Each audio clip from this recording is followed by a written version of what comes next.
بسم الله الرحمن الرحيم. السلام عليكم ورحمة الله تعالى وبركاته. بسم الله والحمد لله والصلاة والسلام على أشرف رسول الله وعلى آله الفائزين برضا الله أما بعد. മുഅ്മിനീങ്ങളെ, അള്ളാഹു നമ്മെ സ്വീകരിക്കട്ടെ, നമ്മുടെ പാപങ്ങൾ പുറത്തു തരട്ടെ, രോഗങ്ങൾ അള്ളാഹു ശിഫയാക്കട്ടെ, നമ്മിൽ നിന്നും മരിച്ചുപോയവരുടെ ഖബറിടം അള്ളാഹു സ്വർഗമാക്കട്ടെ, നമ്മുടെയും കുടുംബത്തിന്റെയും ശിഷ്ട ആയുസ് അള്ളാഹുവിന്റെ പൊരുത്തത്തിൽ ഇസ്സത്തോടെ സന്തോഷത്തോടെ ജീവിച്ച് ഈമാൻ സലാമത്തായി മരിക്കാൻ അള്ളാഹു ഭാഗ്യം നൽകട്ടെ. പരിശുദ്ധമായ ഖുർആൻ പാരായണം അള്ളാഹുവിന്റെ ദീനിൽ ഏറെ പ്രാധാന്യമുള്ള ഒരു ആരാധനാ കർമ്മമാണ്. ഖുർആൻ പാരായണത്തിൽ ചില അധ്യായങ്ങൾക്ക് പ്രത്യേകതകൾ ഉണ്ട് എന്നും ചില ആയത്തുകൾക്ക് മറ്റു ചില പ്രത്യേകതകൾ ഉണ്ട് എന്നും ഈ രീതിയിൽ ക്രോഡീകരിക്കപ്പെട്ടിട്ടുള്ള ഒരു ധാരണ നമ്മുടെ ജീവിതത്തിൽ ഉണ്ട്. നമ്മൾ ആ പ്രാധാന്യത്തെ പരിഗണിച്ചുകൊണ്ട് ആയത്തുകളും അധ്യായങ്ങളും പ്രത്യേകമായി തന്നെ പാരായണം ചെയ്യുന്നവരുമാണ്.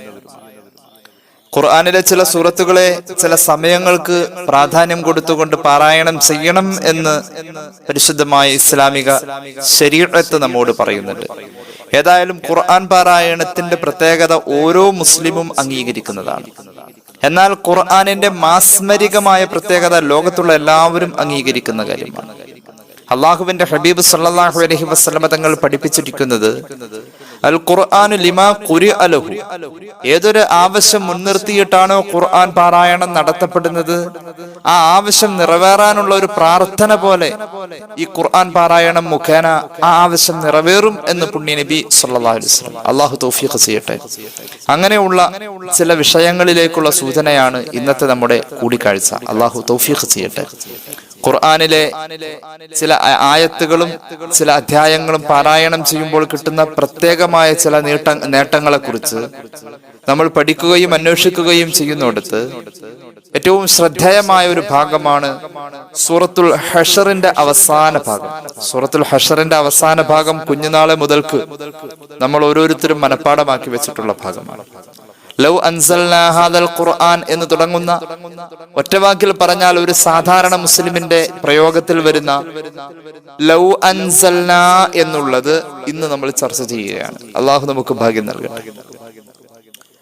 പരിശുദ്ധമായ ഖുർആനിലെ സൂറത്തുൽ ഹഷറിന്റെ അവസാനത്തെ 3 ആയത്തുകൾ എന്നും ഇതേക്കുറിച്ച് പറയാറുണ്ട്. സാന്ദർഭികമായി ഓർമ്മപ്പെടുത്താണ്, നമ്മുടെ കയ്യിലുള്ള ഖുർആനിക പകർപ്പെടുത്തു നോക്കിയാൽ ആ പ്രിന്റിൽ സൂറത്തുൽ ഹഷറിന്റെ അവസാനത്തെ 3 ആയത്ത് എന്ന് പറയുമ്പോൾ ലൗ അൻസൽനയ്ക്ക് ശേഷമുള്ള ആയത്ത് മുതൽക്കാണ് 3 ആയത്ത് നമുക്ക് കാണാൻ കഴിയാം. ലൗ അൻസൽനാ ഹാദൽ ഖുർആന എന്ന് തുടങ്ങുന്നോടത്തുനിന്ന് നമ്മൾ എണ്ണി നോക്കിയാൽ സൂറത്തുൽ ഹഷറിന്റെ അവസാനത്തെ 4 ആയത്തുകളായിട്ട് നമുക്ക് കാണാം. ഏതായാലും സൂറത്തുൽ ഹഷറിന് ധാരാളം പ്രത്യേകതകൾ ഉണ്ട് എന്ന് മഹാന്മാരായ ഇമാമിയങ്ങൾ നമുക്ക് പഠിപ്പിക്കുന്നുണ്ട്. പല തസവുഫിന്റെ പണ്ഡിതന്മാരും ചികിത്സയുടെ ഭാഗമായി സൂറത്തുൽ ഹഷർ ഓതാൻ നിർദ്ദേശിക്കുന്നത് നമുക്കെല്ലാവർക്കും ബോധ്യമുള്ള കാര്യമാണ്. നമ്മുടെ വീട്ടിലെ വളർത്തു മൃഗങ്ങൾ വെള്ളം കുടിക്കുന്നില്ല, പുല്ല് തിന്നുന്നില്ല, മറ്റുള്ള പ്രയാസങ്ങൾ അനുഭവിക്കുന്നുവെങ്കിൽ മഹാന്മാരായ പല ഉസ്താദുമാരും നിർദ്ദേശിച്ച് കാണുന്നത് സൂറത്തുൽ ഹഷർ അവർ കഴിക്കുന്ന എന്തെങ്കിലും ഒരു വസ്തുവിൽ ഓതി കൊടുക്കുക. ഒരു ഉദാഹരണം, ഒരു പഴത്തിൽ ഓതി കൊടുക്കുക, അല്ലെങ്കിൽ വെള്ളത്തിൽ ഊതി കൊടുക്കുക, ഒരു തുണ്ട് പുല്ലിൽ ഓതി കൊടുക്കുക. ദഹന സംബന്ധമായ പ്രയാസങ്ങൾ, മറ്റു ശാരീരിക പ്രശ്നങ്ങൾ സൂറത്തുൽ ഹഷർ പാരായണം ചെയ്യുന്നതോടുകൂടെ 4 മൃഗങ്ങൾക്ക് പോലും പരിഹാരമുണ്ടെന്ന് നമ്മുടെ പണ്ഡിതന്മാർ നമ്മെ പഠിപ്പിക്കുകയാണ്. അത്രത്തോളം സൂറത്തുൽ ഹഷറിന് പൊതുവെ കുറെ പ്രത്യേകതകളുണ്ട്. ധാരാളം ഹദീസുകൾ സംബന്ധമായിട്ടുമുണ്ട്. എന്നാൽ സൂറത്തുൽ ഹഷറിന്റെ അവസാന ഭാഗത്ത് 3 ആയത്തുകൾ അല്ലെങ്കിൽ 4 ആയത്തുകൾ, ഏതായാലും ലൗ അൻസൽന മുതൽ താഴേക്കുള്ള ഭാഗങ്ങൾ, ചില പ്രയോഗങ്ങളിൽ 3 ആയത്ത് എന്നാണ് അതേക്കുറിച്ച് പറഞ്ഞിട്ടുള്ളത്. ചിലപ്പോൾ 4 ആയത്ത് എന്ന രീതിയിൽ ലൗ അൻസൽന മുതൽ എന്ന് പറയാറുണ്ട്. ചിലപ്പോൾ ഖവാത്തിമുൽ ഹഷർ എന്നും പറയാറുണ്ട്. ഏതായാലും ലൗ അൻസൽന മുതൽ താഴേക്കുള്ള ഭാഗം പാരായണം ചെയ്യുന്നതുമായി ബന്ധപ്പെട്ടിട്ടുള്ള കുറച്ച് കാര്യങ്ങളാണ് നമ്മൾ പറയുന്നത്. ഖുർആനിൽ 3 ആയത്ത് 4 ആയത്ത് എന്ന ഏറ്റ വ്യത്യാസം ഈ ചർച്ചയിൽ എടുത്തു പറയാൻ കാരണം ഖുർആനിന്റെ ആയത്തുകളെ ക്രോഡീകരിച്ചിരിക്കുന്നത് ആപേക്ഷികമാണ്. ആശയ പൂർത്തീകരണത്തെ അടിസ്ഥാനപ്പെടുത്തി മഹാന്മാരായ അയിമ്മത്ത് അത് വേർതിരിച്ചു തരുമ്പോൾ കൃത്യമായി 6666 ആയത്താണ് ഖുർആനിൽ ഉള്ളത് എന്ന് പറയാൻ കഴിയില്ല. 6000-ൽ പരം എന്നേ പറയാൻ പറ്റൂ. കാരണം ചില ആയത്തുകളെ കുറിച്ച് മഹാന്മാരായ മുഫസ്സിരീങ്ങൾക്ക് വ്യത്യസ്തമായ അഭിപ്രായമാണ്. ആ ആയത്തിന്റെ വഖഫ് അവിടെ ഇല്ലെന്നും ഉണ്ടെന്നും ഒക്കെ പറയുന്ന രീതിയിൽ കണക്ക് കൂട്ടുമ്പോൾ മഹാന്മാരായ ഖുർആൻ നമുക്ക് പഠിപ്പിച്ചു തന്നത് ആപേക്ഷികം എന്ന തോതിലാണ് ഖുർആനിലെ ആയത്തുകളുടെ എണ്ണത്തെ നമുക്ക് കണക്കാക്കാൻ കഴിയുക. അങ്ങനെ വരുമ്പോ സൂറത്തുൽ ഹഷറിന്റെ അവസാനത്തെ 3 ആയത്ത് എന്ന് പറയുന്നിടത്ത് ലൗ അൻസൽന മുതൽ പരിഗണിച്ചേക്കാം. യഥാർത്ഥത്തിൽ ഇപ്പോൾ കാണുന്ന മുസഹഫിന്റെ പ്രിന്റിൽ 4 ആയത്ത് ഉണ്ടെങ്കിൽ തന്നെയും 3 എന്ന പരിഗണനയിൽ അത് പെട്ടേക്കാം. അതുകൊണ്ട് ലൗ അൻസൽന മുതൽക്കുള്ള ഭാഗങ്ങളാണ് ഇൻഷാ അല്ലാഹ്, അതിന്റെ ഫളായിലാണ് ഇന്ന് നമ്മൾ ചർച്ച ചെയ്യുന്നത്. അള്ളാഹു തൗഫീഖ് ചെയ്യട്ടെ. മുഫസ്സിരീങ്ങൾ രേഖപ്പെടുത്തുന്നു, ലൗ അൻസൽനയുടെ ഒന്നാമത്തെ പ്രത്യേകത കേട്ടോ. അള്ളാഹുവിന്റെ ഹബീബ് സല്ലല്ലാഹു അലൈഹി വസല്ലമയിൽ നിന്നും ഉദ്ധരിക്കുന്ന ഒരു മർഫൂആയ ഹദീസ് മഹാനായ ഇബ്നു മസ്ഊദ് റളിയല്ലാഹു അൻഹു, മഹാനായ അലി റളിയല്ലാഹു അൻഹു രണ്ടുപേരും ഈ വചനം ഉദ്ധരിക്കുന്നതായി നമുക്ക് കാണാൻ കഴിയും. തലവേദനയുടെ മരുന്നാണ് ലൗ അൻസൽന എന്ന് പുണ്യനബി സല്ലല്ലാഹു അലൈഹി വസല്ലം. ലൗ അൻസൽന ഹാദൽ ഖുർആന അലാ ജബൽ ഇലാ ആഖിരി സൂറ. ലൗ അൻസൽന മുതൽ സൂറത്തുൽ ഹശ്ർ അവസാനിക്കുന്നത് വരെയുള്ള ആ ഭാഗം, ആ അധ്യായത്തിന്റെ തീർത്തുള്ള ഭാഗം, ഹിയ റുഖിയ്യത്തുസ് സുദാ, തലവേദനയുടെ മരുന്നാണെന്ന് മുഹമ്മദ് റസൂൽ സല്ലല്ലാഹു അലൈഹി വസല്ലം. തലവേദന ഉണ്ടെങ്കിൽ സൂറത്തുൽ ഹശ്റിന്റെ അവസാന ഭാഗം ലൗ അൻസൽന ഊതി മന്ദിരിച്ചാൽ മതി. അല്ലാഹു തൗഫീഖ് നൽകട്ടെ. മഹാനായ ഇമാം ജലാലുദ്ദീൻ സുയൂത്തി ദുറുൽ മൻസൂറിൽ ഈ ഹദീസ് രേഖപ്പെടുത്തുന്നതായി കാണാം. ഇനി കണ്ടോ, എല്ലാ രോഗങ്ങൾക്കും സൂറത്തുൽ ഹശ്റിന്റെ അവസാനത്തെ ഭാഗം ലൗ അൻസൽന മരുന്നാണെന്ന് പോലും മുത്തുനബി സല്ലല്ലാഹു അലൈഹി വസല്ലം തങ്ങൾ പഠിപ്പിച്ചിട്ടുണ്ട്. എല്ലാ രോഗങ്ങൾക്കും മരുന്നാണ്. ഓതണ്ട പോലെ ഓതിയാൽ മതി. മഹാന്മാരായ മുഹദ്ദിസീങ്ങൾ ഈ സംഭവം ഉദ്ധരിക്കുന്നത് കാണാം. അൻ ഇദ്രീസ് ഇബ്നു അബ്ദുൽ കരീം അൽ ഹദ്ദാദ് റളിയല്ലാഹു അൻഹു ഖാല ഖറഅതു അലാ ഖലഫിൻ فلما بلغت هذه الآية لو أنزلنا هذا القرآن على جبل. മഹാനായ ഇദ്രീസ് ഇബ്നു അബ്ദുൽ കരീം എന്ന് പറയുന്ന മഹാൻ പറയുന്നു, ഖലഫ് എന്ന് പറയുന്ന മഹാൻ നമ്മുടെ പ്രധാന ഖുറായിൽപ്പെട്ട ഒരാളാണ് ഖലഫ് എന്ന മഹാൻ. ആ മഹാനുഭാവന്റെ അടുക്കൽ സൂറത്തുൽ ഹശ്ർ ഞാൻ പാരായണം ചെയ്ത് കേൾപ്പിച്ചപ്പോൾ അതിന്റെ അവസാന ഭാഗമായ ലൗ അൻസൽന എത്തിയപ്പോൾ ആ മഹാൻ എന്നോട് പറഞ്ഞു, ലഅയദക അലാ റഅസിക, മോനെ സൂറത്തുൽ ഹശ്റിന്റെ അവസാന ഭാഗത്തിൽ നീ എത്തിയില്ലേ?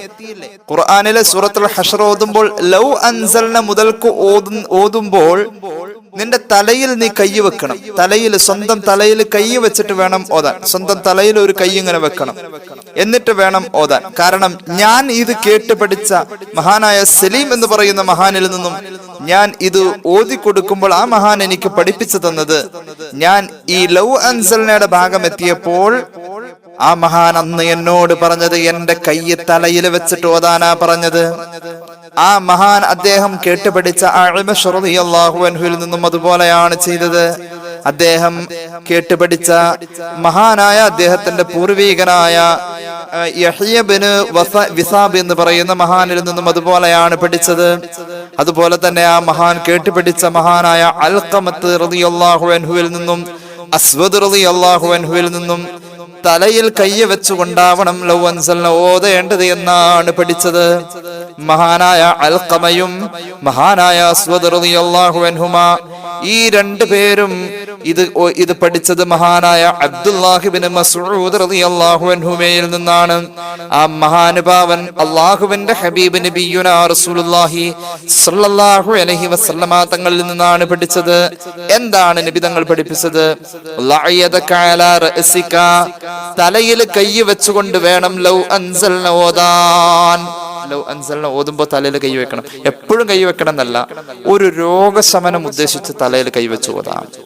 പനിയുള്ളവർക്ക്, ശാരീരിക അസ്വസ്ഥത ഉള്ളവർക്ക്, ഒരിക്കൽ അല്ലാഹുവിന്റെ ഹബീബ് സല്ലല്ലാഹു അലൈഹി വസല്ലമ തങ്ങൾക്ക് ശാരീരിക അസ്വസ്ഥതയും പനിയും ക്ഷീണവും ഉള്ളപ്പോ രാവിലെ ക്ഷീണിച്ചിരിക്കുന്ന നബിയെ വൈകുന്നേരം നല്ല ഉഷാറിലാ കണ്ടത് സഹാബികൾ.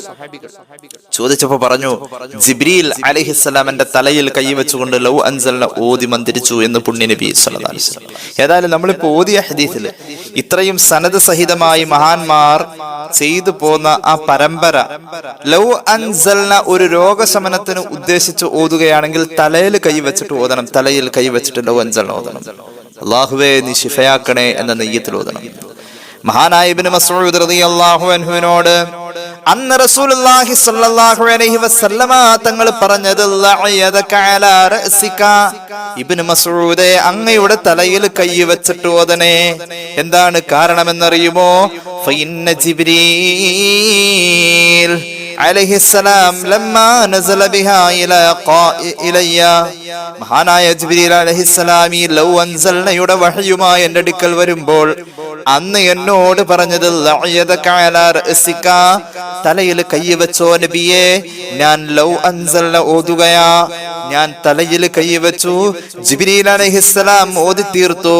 ഞാൻ ചോദിച്ചു, എന്താണ് ജിബ്രീലെ തലയിൽ കൈ വെച്ച് അങ്ങ് ഓതിയപ്പോൾ എന്നോട് കൈ വെക്കാൻ പറഞ്ഞത്? നബിയേ, ഫഇന്നഹാ ശിഫാഉം മിൻ കുല്ലി ദാ,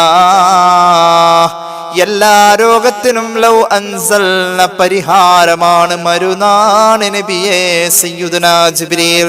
ഇല്ല സഅം എന്ന് പറയുന്ന രോഗത്തിൽ നിന്നുമല്ല. സഅം എന്ന് പറയുന്ന രോഗത്തിന് മരുന്നല്ല. സഅം എന്ന് പറഞ്ഞാൽ അത് രോഗമല്ല, അത് മരണമാണ്. മരണത്തിന് പറയുന്ന ഒരു പേരാണ് സഅം. സഅം അല്ലാത്ത എല്ലാത്തിനും മരുന്നാണ്. അല്ലാഹു തൗഫീഖ് ചെയ്യട്ടെ. അപ്പം മരണമല്ലാത്ത എല്ലാത്തിനും പരിഹാരമാണ് ലൗ അൻസൽന. എങ്ങനെ ഓതേണ്ടത്? തലയിൽ കൈ വെച്ചുകൊണ്ടാണ് ഓതേണ്ടത്. ഒരു രോഗം വന്നാൽ, പനി വരുമ്പോ എപ്പോഴും തലയിൽ കൈ വെച്ചിട്ട് മന്ത്രിക്കാവുന്നതാണ്.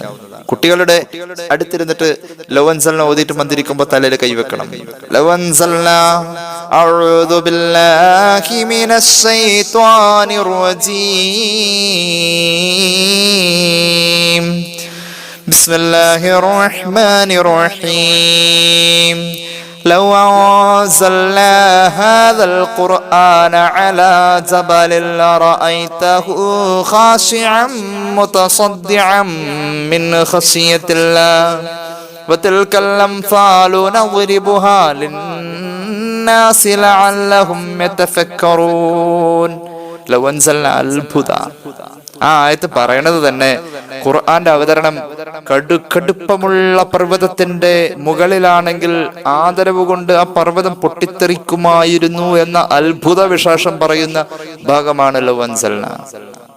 അല്ലാഹു നമുക്ക് തൗഫീഖ് ചെയ്യട്ടെ. മഹാനായ ഇമാം ജലാലുദ്ദീൻ സുയൂത്തി ദുറുൽ മൻസൂറിൽ നമ്മൾ നേരത്തെ ഓതിയ കയ്യ തലയിൽ വെക്കുന്ന സംഭവം പറയുന്ന ഹദീസ് ഉദ്ധരിച്ചിട്ടുണ്ട്. അല്ലാഹു തൗഫീഖ് ചെയ്യട്ടെ. ഇനി കണ്ടോ മറ്റൊരു ഹദീസ് ഇമാം ഇസ്മാഈൽ അൽ ഹഖ് അൽ ബറൂസി റൂഹുൽ ബയാനിൽ രേഖപ്പെടുത്തുന്നു. അൻ ഇബ്നു അബ്ബാസ് റളിയല്ലാഹു അൻഹുമാ ഖാല റസൂലുള്ളാഹി സ്വല്ലല്ലാഹു അലൈഹി വസല്ലം മൻ ഖറഅ സൂറത്തുൽ ഹശ്രി ലം യബ്ഖ ജന്നത്തും വലാ നാറും വലാ അർശുൻ വലാ കുർസിയും വലാ ഹിജാബുൻ വലാ സമാവാതു സബ്ഉ വൽ അർളൂന സബ്ഉ വൽ ഹവാമു വത്വയ്റു والريح والشجر والدواب والجبال والشمس والقمر والملائكة. റസൂലുള്ളാഹി സ്വല്ലല്ലാഹു അലൈഹി വസല്ലം പറയാ, ആരെങ്കിലും സൂറത്തുൽ ഹശറിന്റെ അവസാന ഭാഗം ഓതി അല്ലെങ്കിൽ സൂറത്തുൽ ഹശർ ഓതി ആരെങ്കിലും സൂറത്തുൽ ഹശർ പാരായണം ചെയ്താൽ, ഹശർ എന്ന് പറഞ്ഞാൽ ലൗ അൻസൽന ഉൾപ്പെടെയുള്ള ഈ ഭാഗം പാരായണം ചെയ്താൽ, ആരെങ്കിലും ഈ അധ്യായമോ ഈ ഭാഗമോ പാരായണം ചെയ്യുന്നു എങ്കിൽ കേട്ടോളൂ, അള്ളാഹുവിന്റെ ഹബീബ് സല്ലല്ലാഹു അലൈഹി വസല്ലം തങ്ങൾ പറയുന്നു, സ്വർഗവും നരകവും അർശും കുർസിയും അള്ളാഹുവിന്റെയും അവന്റെ സൃഷ്ടികളുടെയും ഇടയിലുള്ള മറകളും അതുപോലെ തന്നെ 7 ആകാശങ്ങളും ഭൂമിയും എല്ലാ ഇഴജന്തുക്കളും പറവകളും പക്ഷികളും കാറ്റും വെള്ളവും മരങ്ങളും എല്ലാ സർവ്വ ജീവജാലങ്ങളും പ്രകൃതിയിലുള്ള സർവ്വ വിഭവങ്ങളും എല്ലാം ഇത് ഓതിയ ആൾക്ക് വേണ്ടിയിട്ട് എല്ലാവരും വൽ മലായികത്തും മലക്കുകളടക്കം സല്ലൂ അലൈഹി ഇത് ഓതുന്ന ആൾക്ക് ഗുണത്തിന് വേണ്ടി ദുആ ചെയ്യും. ഫഇമ്മാത അവൻ മരിച്ചാൽ, രാത്രിയാവട്ടെ വൈകുന്നേരമാവട്ടെ, ഇത് ഓതിയിട്ട് മരിക്കുന്ന ആള് ഷഹീദിന്റെ പദവിയായിരിക്കും. ലൗ അൻസൽന ഓതി മരിക്കുന്ന അന്ന് ഷഹീദിന്റെ പദവി കിട്ടും. അല്ലാഹു തൗഫീഖ് ചെയ്യട്ടെ. റസൂലുള്ളാഹി സ്വല്ലല്ലാഹു അലൈഹി വസല്ലം തങ്ങൾ അത്ര പ്രാധാന്യമാണ് ഈ ആയത്തുകൾക്ക് കൊടുത്തിട്ടുള്ളത്. എല്ലാ സൃഷ്ടിചരാചരങ്ങളും ഇത് ഓതുന്ന മനുഷ്യന് നന്മ ഉണ്ടാവാൻ വേണ്ടിയിട്ട് ദുആ ചെയ്യുമത്രേ. അവൻ മരിക്കുന്ന അന്നത് ഓതിയിട്ടുണ്ടെങ്കിൽ അവന് ഷഹീദിന്റെ പദവി വരെ എത്തിക്കാം. റൂഹുൽ ബയാനിൽ ഈ ഹദീസ് നമുക്ക് കാണാൻ കഴിയും. അല്ലാഹു തൗഫീഖ് ചെയ്യട്ടെ. ഇനി കണ്ടു, ഇനി വളരെ പ്രധാനപ്പെട്ട ഭാഗം, ഈ വിഷയത്തിന്റെ ഏറ്റവും പ്രധാനപ്പെട്ട ഭാഗമാണ് ഇനി പറയുന്നത്. ഇമാം തുർമുദി അവിടുത്തെ ജാമിഉൽ ഈ പറയാൻ പോകുന്ന ഹദീസ് ഉദ്ധരിച്ചിട്ടുണ്ട്, മറ്റു പല മുഹദ്ദിസീങ്ങളും ഉദ്ധരിച്ചിട്ടുണ്ട്. അൻ മഅഖൽ ഇബ്നു യസാർ റളിയല്ലാഹു അൻഹു അന്നഹു ഖാൽ ഖാല റസൂലുള്ളാഹി സല്ലല്ലാഹു അലൈഹി വസല്ലം മൻ ഖാല ഹീന യുസ്ബിഹു സലാസ മർറാത്ത്. റസൂലുള്ളാഹി പറയാ, ആരെങ്കിലും സുബ്ഹിയുടെ നേരത്ത് ഓതിയാൽ 3 വട്ടം ഓതണം. أعوذ بالله السميع العليم من الشيطان الرجيم. 3 വട്ടം ഓതണം. സലാസ മറാത്ത്. എങ്ങനെ ഓതണം? أعوذ بالله السميع العليم من الشيطان الرجيم. أعوذ بالله السميع العليم من الشيطان الرجيم. أعوذ بالله السميع العليم من الشيطان الرجيم. ഇത് 3 വട്ടം ഓതണം. എന്നിട്ടോ ബിസ്മില്ലാഹിർ റഹ്മാനിർ റഹീം 1 വട്ടം ബിസ്മില്ലാഹ്. ഇനി ഓതണം ലൗ അൻസൽനാ ഹാദൽ ഖുർആന അലാ ജബലിൽ റഅയ്തഹു ഖാശിഅൻ മുതസദ്ദിഅൻ മിൻ ഖശിയത്തില്ലാഹ്. ആ അധ്യായം തീർത്തും ഓതണം. ഒന്നുകൂടി പറയാം.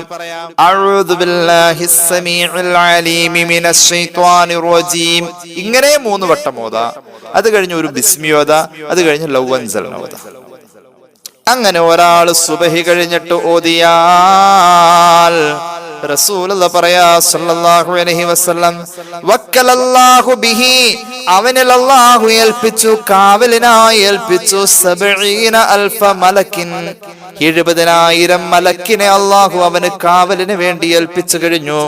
യുസല്ലൂന അലൈഹി ഹത്താ യുംസിയ, പ്രദോഷം വരെ അവന് വേണ്ടി ദുആ ചെയ്യുന്ന മലക്കുകളാണിത്.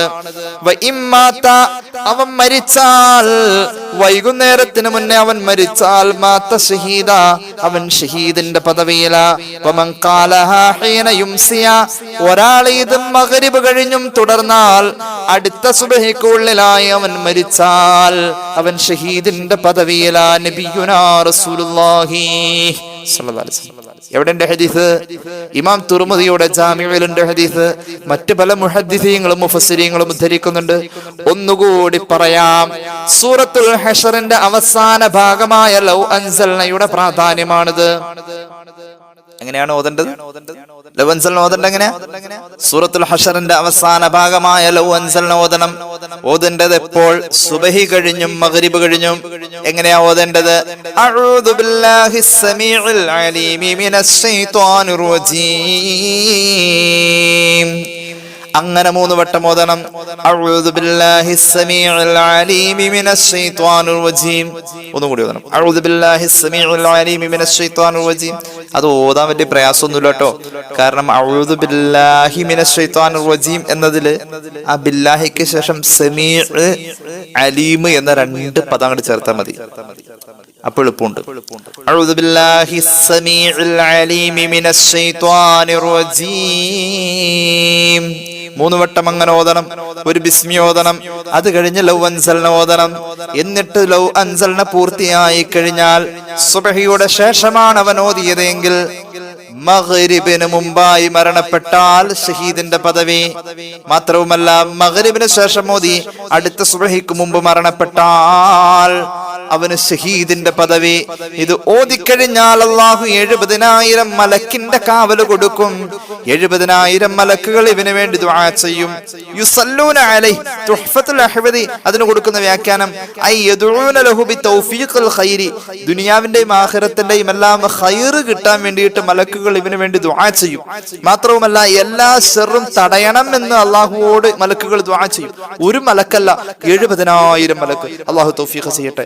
മാത്രവുമല്ല, വയസ്തഗ്ഫിറൂന ലിദുനൂബിഹി, ഇങ്ങനെ ഓതുന്ന ആൾക്ക് സുബഹി കഴിഞ്ഞും മഗ്രിബ് കഴിഞ്ഞും ഇങ്ങനെ ഓതുന്ന ആൾക്ക് പാപം പൊറുക്കണേ എന്ന് മലക്കുകൾ ദുആ ചെയ്യും. പടച്ച റബ്ബേ, 70,000 മലക്ക് ദുആ ചെയ്യാം. ഷഹീദിന്റെ പദവി കിട്ടാം. 70,000 മലക്കിന്റെ കാവല് കിട്ടാം. ദുനിയാവിന്റെയും ആഖിറത്തിന്റെയും ഖൈറിനായി തേടാം മലക്ക്. അള്ളാഹു തൗഫീഖ് ചെയ്യട്ടെ. ഒന്നുകൂടി പറയാം. സുബഹി കഴിഞ്ഞ് 3 പ്രാവശ്യം അഊദു ബില്ലാഹി സമീഉൽ അലീം മിനശ് ശൈത്വാനിർ റജീം, ഉടൻ തന്നെ ബിസ്മി ചൊല്ലാം. ഒരു പ്രാവശ്യം ലൗ അൻസൽനാ സുബഹി കഴിഞ്ഞ് ചെയ്യാം. അതുപോലെ മഗ്രിബ് കഴിഞ്ഞും ചെയ്യാം. അങ്ങനെയാണെങ്കിൽ 70,000 മലക്കിന്റെ കാവലുമുണ്ട്. 70,000 മലക്കുകൾ ഖൈർ തേടിക്കൊണ്ടുള്ള ദുആയും ചെയ്യും. ആ 70,000 മലക്കുകൾ ഷർറിനെ തടയാൻ ദുആ ചെയ്യും. ആ 70,000 മലക്കുകൾ പാപം പൊറുക്കാനും ദുആ ചെയ്യും. അതോടൊപ്പം അവൻ എപ്പോൾ മരിച്ചാലും ഷഹീദിന്റെ പദവിയാണ്. അല്ലാഹു തൗഫീഖ് ചെയ്യട്ടെ. മറ്റൊരു ഹദീസ് കണ്ടോ? അൻ അനസ് ബിൻ മാലിക് റളിയല്ലാഹു അൻഹു അന്ന റസൂലുള്ളാഹി സ്വല്ലല്ലാഹു അലൈഹി വസല്ലമ അമറ റജുലൻ ഇദാ ആവാ ഇലാ ഫിറാസിഹി അൻ യഖറ ആഖിറ സൂറത്തുൽ ഹശ്രി. റസൂലുള്ളാഹി സ്വല്ലല്ലാഹു അലൈഹി വസല്ലം തങ്ങൾ ഒരു മനുഷ്യനോട് കൽപ്പിച്ചത് അനസ് റളിയല്ലാഹു അൻഹു കണ്ടിട്ടുണ്ട്. ഒരാളൊരു പ്രയാസം വന്ന് പറഞ്ഞു. അദ്ദേഹത്തോട് നബി തങ്ങൾ പല നിർദ്ദേശങ്ങളും വെച്ച കൂട്ടത്തിൽ പറഞ്ഞു, മോനെ നീ ഉറങ്ങാൻ നേരം കിടക്കപ്പായിൽ വെച്ചിട്ട് ലൗ അൻസൽന നീ ഒരു പ്രാവശ്യം ഓതിയിട്ട് കിടന്നാൽ, ആ ഉറക്കത്തിലെങ്ങാനും നീ മരിച്ചാൽ, ആ രാത്രിയിലെങ്ങാനും മരിച്ചാൽ, ഈ മിത്ത ഷഹീദ നീ ഷഹീദായ മരിക്കുന്നതെന്ന് പുണ്യ നബി സല്ലല്ലാഹു അലൈഹി വസല്ലം. ഷഹീദിന്റെ പദവി ഉറപ്പാണ് ഇതിൽ. അല്ലാഹു തൗഫീഖ് ചെയ്യട്ടെ. ഇനി കേട്ടോ മറ്റൊരു ഹദീസ് ഇമാം ഇസ്മാഇൽ അൽ ഹഖ് അൽ ബറൂസവി റൂഹുൽ ബയാനിൽ രേഖപ്പെടുത്തുന്നുണ്ട്. അനബി ഉമാമ റളിയല്ലാഹു അൻഹു അന്നഹു ഖാല റസൂലുള്ളാഹി സ്വല്ലല്ലാഹു അലൈഹി വസല്ലം മൻ ഖറഅ ഖവാതിമൽ ഹശ്രി മിൻ ലൈലിൻ ഔ നഹാർ ഫഖുബില മിൻ ദാലികൽ യൗമി أو الليلة فقد استوجب الجنة. നബിയുനാ റസൂലുള്ളാഹി സൂറത്തുൽ ഹശറിന്റെ അവസാന ഭാഗം, അതായത് ലൗ അൻസൽന, ഒരാൾ പകലാവട്ടെ രാത്രിയാവട്ടെ പാരായണം ചെയ്യുന്നു, അത് പാരായണം ചെയ്ത രാത്രിയിലാണ് അവൻ മരിക്കുന്നത് എങ്കിൽ അവന് സ്വർഗം നിർബന്ധമാണ്. അത് പാരായണം ചെയ്ത പകലാണ് അവൻ മരിക്കുന്നത് എങ്കിൽ അവന് സ്വർഗം നിർബന്ധമാണ്. നബിയുനാ റസൂലുള്ളാഹി സ്വല്ലല്ലാഹു അലൈഹി വസല്ലം. അല്ലാഹു തൗഫീഖ് ചെയ്യട്ടെ. എന്തൊരു ഗൗരവമുള്ള കാര്യം പറഞ്ഞത്. ഇതാർക്കാ കഴിയാത്തത്? ചെയ്യണേ, അമല് ചെയ്യണേ. എത്രയെത്ര ബലാകളും മുസീബത്തുകളും രോഗങ്ങളും പ്രയാസങ്ങളാ, എല്ലാത്തിൽ നിന്നും അള്ളാഹു കാവൽ നൽകും. ഇത് രോഗത്തിന് മരുന്നാണ് ഈ ആയത്തുകൾ. അള്ളാഹു നമുക്ക് തൗഫീഖ് ചെയ്യട്ടെ. ഇനി കണ്ടോ മറ്റൊരു സംഭവം പറയാം. മഹാനായ ബറാ ഇബ്നു ആസിബ് റളിയല്ലാഹു അൻഹു വലിയ സഹാബിയാണ്.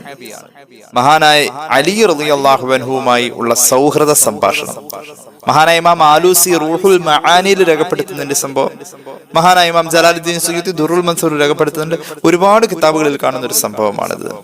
ബറാ ഇബ്നു ആസിബ് റളിയല്ലാഹു അൻഹു ഒരിക്കൽ അലി ഇബ്നു അബി ത്വാലിബ് റളിയല്ലാഹു അൻഹുവിനോട് ചോദിക്കാണ്. വലിയ മഹാനാണ് ബറാ ഇബ്നു ആസിബ്, ചെറിയ ആളൊന്നുമല്ല. ബദറിൽ പങ്കെടുത്ത സ്വഹാബിയാണ്. അലി റളിയല്ലാഹു അൻഹുവിനോട് ചോദിക്കുകയാണ്, റസൂലുള്ളാഹി സ്വല്ലല്ലാഹു അലൈഹി വസല്ലം തങ്ങളുടെ പ്രത്യേകക്കാരനല്ലേ അലിയെ? അങ്ങ് ഹബീബിന്റെ ഇഷ്ടക്കാരനല്ലേ? ഒന്നല്ലെങ്കിലും മുത്തുനബി സല്ലല്ലാഹു അലൈഹി വസല്ലം തങ്ങൾ പൊന്നുമോളെ ഏൽപ്പിച്ചു കൊടുത്തത് അലി റളിയല്ലാഹു അൻഹുവിനല്ലേ? എത്രയോ പ്രാവശ്യം അലി റളിയല്ലാഹു അൻഹുവിനെ പ്രകീർത്തിച്ചിട്ട് നബി തങ്ങൾ പറഞ്ഞിട്ടുണ്ട്, അലിയെ നീ എന്റെ ഭാഗമാണെന്ന് പോലും പഠിപ്പിച്ചിട്ടുണ്ട് പുണ്യ നബി സല്ലല്ലാഹു അലൈഹി വസല്ലം. അലി റളിയല്ലാഹു അൻഹുവിനോട് നബി തങ്ങൾ വലിയ ഇഷ്ടമായിരുന്നു. അവസാനം ആ ഹിജറ പോകുന്ന സന്ദർഭത്തിൽ ഒരു വലിയ പദവി തന്നെ അലി റളിയല്ലാഹു അൻഹുവിന് കിട്ടുന്നത് മുത്തുനബി സല്ലല്ലാഹു അലൈഹി വസല്ലം തങ്ങൾക്ക് വേണ്ടിയിട്ട് പച്ചപ്പുതപ്പിന്റെ അടിയിൽ ജീവൻ പണയം വെച്ച് കിടന്ന ആ സന്ദർഭം നബി തങ്ങൾക്ക് ഏറ്റവും ഇഷ്ടം കൂടുന്ന ഒരു സന്ദർഭമാണ്. അങ്ങനെയുള്ള വലിയ അടുപ്പമുള്ള അലിയിനോട് റളിയല്ലാഹു അൻഹു മഹാനായ ബറാ ഇബ്നു ആസിബ് റളിയല്ലാഹു അൻഹു ചോദിക്കുകയാണ്, സഅൽതുക ബില്ലാഹ്, പടച്ച റബ്ബിനെ മുൻനിർത്തി അലിയെ ഞാൻ നിന്നോട് ചോദിക്കട്ടെ, നീ എന്നോട് പറയുമോ?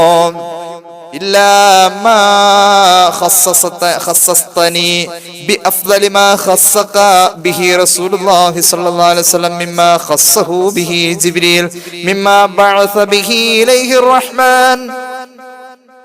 അലിയെ ഞാൻ നിന്നോട് ചോദിക്കട്ടെ, അള്ളാനെ മുൻനിർത്തി ചോദിക്കാം.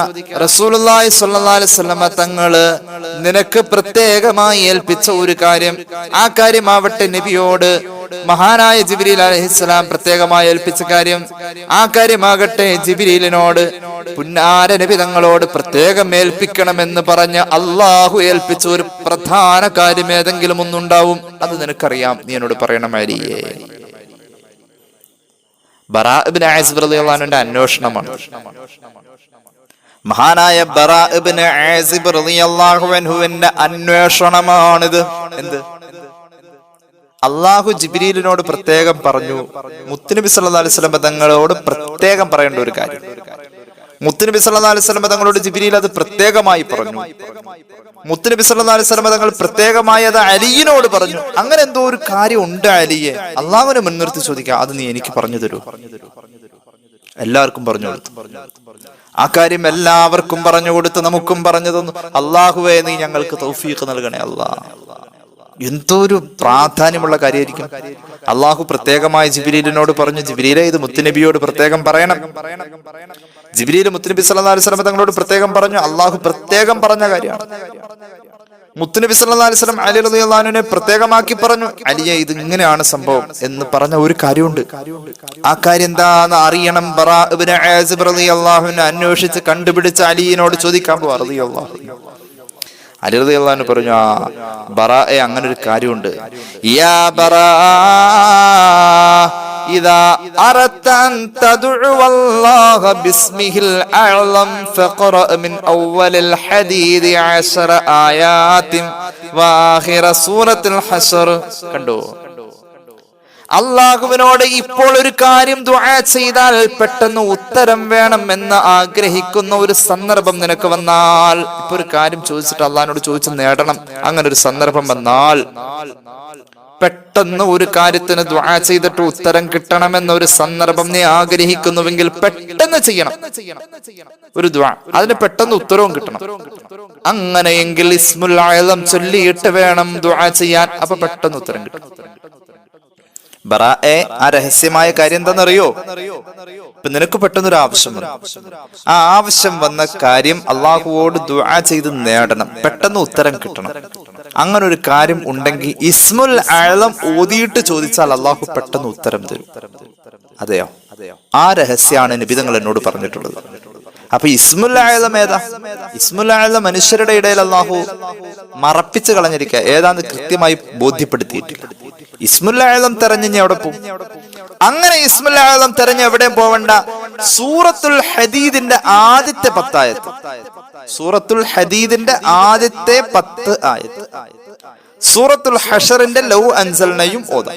സൂറത്തുൽ ഹദീദിന്റെ ആദ്യത്തെ 10 ആയത്ത്, സൂറത്തുൽ ഹശറിന്റെ മുകളിലത്തെ അധ്യായമാണ് സൂറത്തുൽ ഹദീദ്. സൂറത്തുൽ ഹശറിന്റെ മുകളിലത്തെ അധ്യായമാണ് സൂറത്തുൽ ഹദീദ്. അതായത് മുസഹഫിന്റെ താഴേന്ന് മുകളിലേക്ക് പോകുമ്പോൾ, അന്നാസിന്ന് അൽ ബഖറയിലേക്ക് പോകുമ്പോൾ അൽ ഹശർ കഴിഞ്ഞ് അതിന്റെ മുകളിലൊരു അധ്യായം, അതിന്റെ മുകളിൽ അധ്യായമായിരിക്കും സൂറത്തുൽ ഹദീദ്. സൂറത്തുൽ ഹദീദിന്റെ ആദ്യത്തെ 10 ആയത്തും സൂറത്തുൽ ഹശറിന്റെ അവസാന ഭാഗമായ ലൗ അൻസൽനയും ഓതുക. ഇതിന്റെ അകത്ത് അള്ളാഹുവിന്റെ ഇസ്മുൽ അഅ്ലം ഉറപ്പായിട്ടും ഉണ്ടെന്ന് രഹസ്യമായി ജിബ്രീൽ മുത്തുനബിയോട് പറഞ്ഞു. മുത്തുനബി എന്നോട് രഹസ്യമായി പറഞ്ഞതാണ് ബറാഎ എന്ന സയ്യിദുനാ അലി റളിയല്ലാഹു അൻഹു. എന്തിനാ രഹസ്യമായിട്ട് പറഞ്ഞത്, ഇപ്പൊ പരസ്യമാക്കിയത്? ആ രഹസ്യത്തിനൊരു പ്രാധാന്യമുണ്ട്. അതുകൊണ്ടാണ്. അത് ആരോട് പറയണ്ട എന്ന കാര്യമല്ല, പറയേണ്ട കാര്യം പറയേണ്ട രൂപത്തിൽ, ഗൗരവത്തിൽ, അല്ലാതെ വ്യാപകമായി അത് അറിയിക്കല്ല ചെയ്ത് അതിൻ്റെതായ ഒരു സ്വകാര്യതയിൽ തന്നെ അറിയിച്ച വിലപിടിപ്പുള്ള ഒരു അമലാണ്. വിലപിടിപ്പുള്ളതിനൊരു സ്വകാര്യതയുണ്ട്. ആ ഒരു സ്വകാര്യമായ രീതിയാണ്. ഉദാഹരണം, നമ്മൾ വിലപിടിപ്പുള്ളൊരു സാധനം സ്വർണം, അതിനൊരു സ്വകാര്യതയുണ്ട്. സ്വർണം കപ്പ വിൽക്കുന്ന പോലെയും ഉണക്കമീൻ വിൽക്കുന്ന പോലെയും അമ്മിക്കല്ല് വിൽക്കുന്ന പോലെയും റോട്ടിലിട്ടല്ല വിൽക്കുക. അതിനൊരു സ്വകാര്യതയുണ്ട്. അതിനൊരു ഗ്ലാസ് ഒക്കെ ഇട്ട, ഒരു നല്ല AC ഒക്കെ ഉള്ള ഒരു ഷോപ്പിന്റെ അകത്ത് ഇപ്പൊ ഒക്കെ പബ്ലിക്കാക്കി വെച്ചു നമ്മൾ ചോദിക്കുന്ന ഐറ്റം ഒരു അറയുടെ അകത്ത് നിന്ന് എടുത്തുകൊണ്ട് വന്നൊക്കെ തരണ സാധനമാണിത്. അതിനൊരു സ്വകാര്യതയുണ്ട്. മുത്തു വാങ്ങാൻ പോയാലും മാണിക്യം വാങ്ങാൻ പോയാലും ഒക്കെ വളരെ ഉള്ളിന്റെ അറകളിലേക്ക് പോയിട്ടാണ് അതൊക്കെ എടുത്തു കൊടുക്കുക. അതിനൊരു സ്വകാര്യതയുണ്ട്, വിലപിടിപ്പുള്ള അതിനൊരു സ്വകാര്യതയുണ്ട്. അല്ലാതെ ഉണക്കമീൻ വിൽക്കണ മാതിരി റോഡ് സൈഡിലിട്ട് വിൽക്കുന്ന സാധനമല്ല സ്വർണം. സ്വകാര്യതയുള്ള കാര്യം, വിലപിടിപ്പുള്ള കാര്യത്തിനൊരു സ്വകാര്യതയുണ്ട്. ആ രീതിയിൽ സ്വകാര്യതയുള്ള ഒരു വിലപിടിപ്പുള്ള അറിവായത് കൊണ്ടാണ് ജിബ്രീൽ മുഖേന, മുത്തുനബി മുഖേന, അലി മുഖേന റളിയല്ലാഹു അൻഹു അലൈഹിമുസ്സലാത്തു വസ്സലാം ആ രീതിയിൽ ഈ അറിവ് വന്നത്. സൂറത്തുൽ ഹശറിന്റെ അവസാനത്തെ ഭാഗം ലൗ അൻസൽനയും സൂറത്തുൽ ഹദീദിന്റെ ആദ്യത്തെ 10 ആയത്തും ഓതിയിട്ട് അതിന്റെ അകത്ത് ഉറപ്പായിട്ടും ഇസ്മുല്ലാഹി അഅ്ലം, ഉറപ്പായിട്ടും ഇസ്മുല്ലാഹി അഅ്ലം ഉണ്ട്. ദുആ ചെയ്താൽ പെട്ടെന്ന് നിന്റെ കാര്യം നടക്കും. എത്രത്തോളം അലി റളിയല്ലാഹു അൻഹു പറയാണ്, ഇതെല്ലാം ഓതിയിട്ട് നീ അങ്ങോട്ട് ദുആ ചെയ്യണം. അസ്അലുക അൻ തഫഅല ബി കദാ വകദാ, അല്ലാഹുവിന്റെ ഇന്ന ആവശ്യങ്ങളൊക്കെ നീ നടത്തി തരണേ എന്ന് അങ്ങോട്ട് ദുആ ചെയ്താൽ ബറാഅ അതിന്റെ ഫലം എങ്ങനെയായിരിക്കും അറിയുമോ? ഫവല്ലാഹി യാ ബറാഉ ലൗ ദഅൗത അലയ്യ ലഖുസിഫ ബി, ബറാഅ ഞാൻ പറഞ്ഞ പോലെ സൂറത്തുൽ ഹദീദിന്റെ ആദ്യത്തെ 10 ആയത്തും സൂറത്തുൽ ഹശറിന്റെ ലൗ അൻസൽനയും നീ ഓതിയിട്ട് അല്ലാഹുവോട് ഈ അലിയിന് എതിരെ നീ ദുആ ചെയ്താൽ അലിയിനെ ഭൂമി വിഴുങ്ങിപ്പോകും. അത്രത്തോളം ഈ മണ്ണിലേക്ക് അലി താഴ്ന്നു പോകും. ബറാഅ അത്ര പവറുള്ള ദുആയായിരിക്കും. സൂറത്തുൽ ഹദീദിന്റെ ആദ്യത്തെ 10 ആയത്തും സൂറത്തുൽ ഹശറിന്റെ അവസാനത്തെ ആ ലൗ അൻസൽന എന്ന ഭാഗവും ചേർത്തിട്ട് ഓതി ദുആ ചെയ്യുന്ന ദുആഇന്റെ പവർ അങ്ങനെയാണെന്ന് മഹാനായ അലി റളിയല്ലാഹു അൻഹു പറയുകയാണ്. അല്ലാഹു തൗഫീഖ് ചെയ്യട്ടെ. സൂറത്തുൽ ഹദീദിന്റെ ആദ്യത്തെ 10 ആയത്ത് മറക്കണ്ട. സൂറത്തുൽ ഹദീദ് ലൗ അൻസൽനയുടെ തൊട്ടടുത്ത് തന്നെ ഉണ്ട്. നമ്മൾ ഇപ്പോൾ പറഞ്ഞ ഈ ഭാഗം ഉദ്ധരിച്ചിരിക്കുന്നത് ഇസ്മാഇൽ അൽ ഹഖ് ബറൂസവി റൂഹുൽ, മഹാനായ ഇമാം ആലൂസി റൂഹുൽ മആനിയിലും മഹാനായ ഇമാം ജലാലുദ്ദീൻ സുയൂത്തി ദുറുൽ മൻസൂറിലുമാണ്. അല്ലാഹു നമുക്ക് തൗഫീഖ് നൽകട്ടെ. എന്താണ് ഇപ്പൊ ഈ ലൗ അൻസൽനക്ക് ദുആക്ക് ഇജാബത്ത് ഉണ്ടാവാൻ കാരണം? അയ്യമാ തദ്ഉ ഫലഹുൽ അസ്മാഉൽ ഹുസ്ന. നിങ്ങൾ ദുആ ചെയ്യുകയാണെങ്കിൽ അള്ളാഹുവിന്റെ അസ്മാഉൽ ഹുസ്ന ഉദ്ധരിച്ചുകൊണ്ട് ദുആ ചെയ്യും ഉത്തരവുണ്ടെന്ന് ഖുർആൻ തന്നെ പറഞ്ഞത്.